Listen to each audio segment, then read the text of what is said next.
Bienvenue sur le tutoriel vidéo sur la personnalisation des formulaires pour modifier le texte, les données et les images ou logos.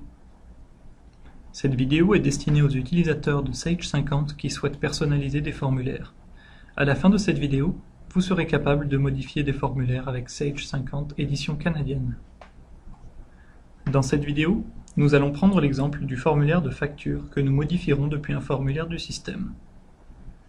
Premièrement, observons à quoi ressemble le formulaire par défaut du système. Pour cela, vous pouvez rechercher une facture, l'afficher à l'écran, puis l'imprimer à nouveau ou simplement créer un aperçu avant impression. Comme vous pouvez le voir, ce formulaire ne comprend pas de logo par exemple. Dans notre cas, nous pouvons également supprimer les informations sur l'expédition, le numéro de suivi et le vendeur par exemple, comme nous n'utilisons pas ces fonctions. Fermez maintenant l'aperçu ainsi que la facture. Pour ajouter un logo, cliquez sur Configuration, Paramètres, puis choisissez Entreprise et Logo. Cliquez sur Parcourir, puis sélectionnez votre logo et cliquez sur Ouvrir. Cliquez sur OK pour enregistrer les modifications. Nous allons maintenant modifier le formulaire. Cliquez sur Configuration et choisissez Rapport et formulaire. Dans cet exemple, nous allons cliquer sur Facture. Veuillez noter que la procédure sera similaire pour les autres types de formulaires listés dans la colonne de gauche. Sélectionnez ici l'imprimante que vous souhaitez utiliser pour les factures. Puis, cliquez sur Formulaire personnalisé. Veuillez noter que la description est présentement Facture. Changez la description pour Facture définie par l'utilisateur et cliquez sur Personnaliser. Choisissez le type de formulaire et cliquez sur OK. Le concepteur de formulaire de Sage 50 apparaît.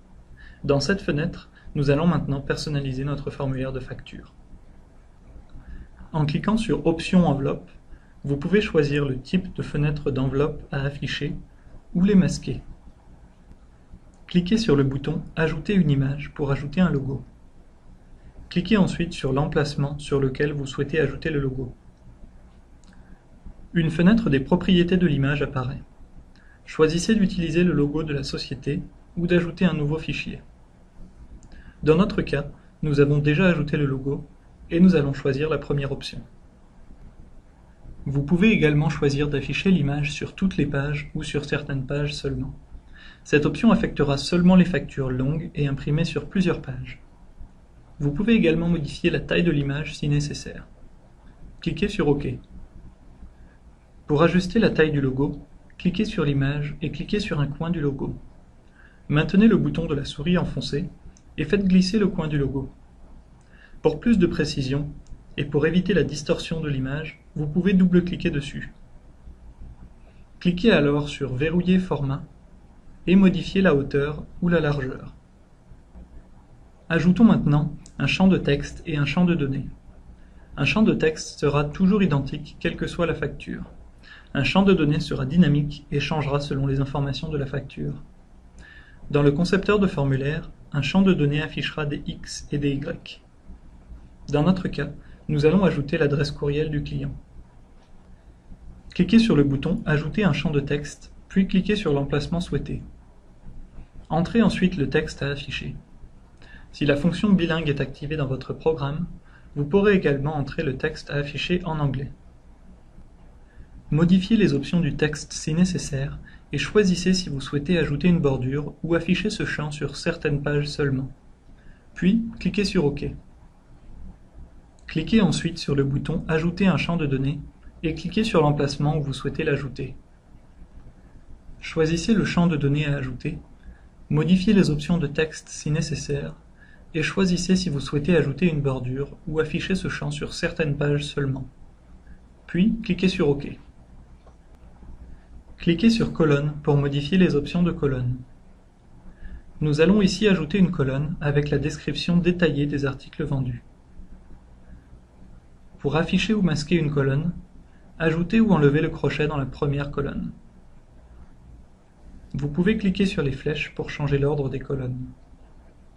Modifiez les options de texte si nécessaire et cliquez sur OK.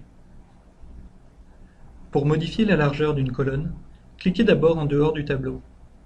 Puis, placez votre curseur entre deux colonnes. Lorsque le curseur change de forme, cliquez et étirez la bordure pour changer la largeur de la colonne. Enfin, affichez la dernière page pour supprimer certains éléments que nous n'utilisons pas dans cet exemple. Cliquez sur Dernière page.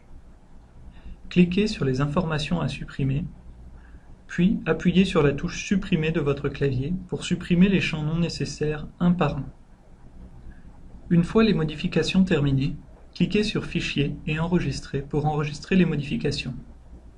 Choisissez un emplacement. Dans cet exemple, le formulaire sera enregistré dans Documents, dans un dossier Formulaire Sage 50. Entrez un nom de fichier, cliquez sur Enregistrer, puis cliquez sur OK. Vous pouvez remarquer que l'emplacement du formulaire est à présent indiqué. Dans les paramètres de formulaire courriel, vous pouvez sélectionner le même formulaire ou vous pouvez suivre les mêmes étapes pour personnaliser un formulaire différent. Si vous souhaitez imprimer un sous-total, activez cette option, puis cliquez sur OK. Recherchez à nouveau la même facture que vous pourrez imprimer à nouveau. Vous pouvez remarquer ici que les changements sont maintenant effectifs. Si vous avez des questions supplémentaires ou avez besoin d'aide, des solutions sont à portée de clic. Visitez Sage City, notre site de communauté en ligne, à l'adresse sagecity.na.sage.com. Comme d'habitude, vous pouvez nous trouver sur Twitter ou Facebook à Sage50CDN. Merci d'avoir suivi cette vidéo. Merci d'avoir choisi Sage.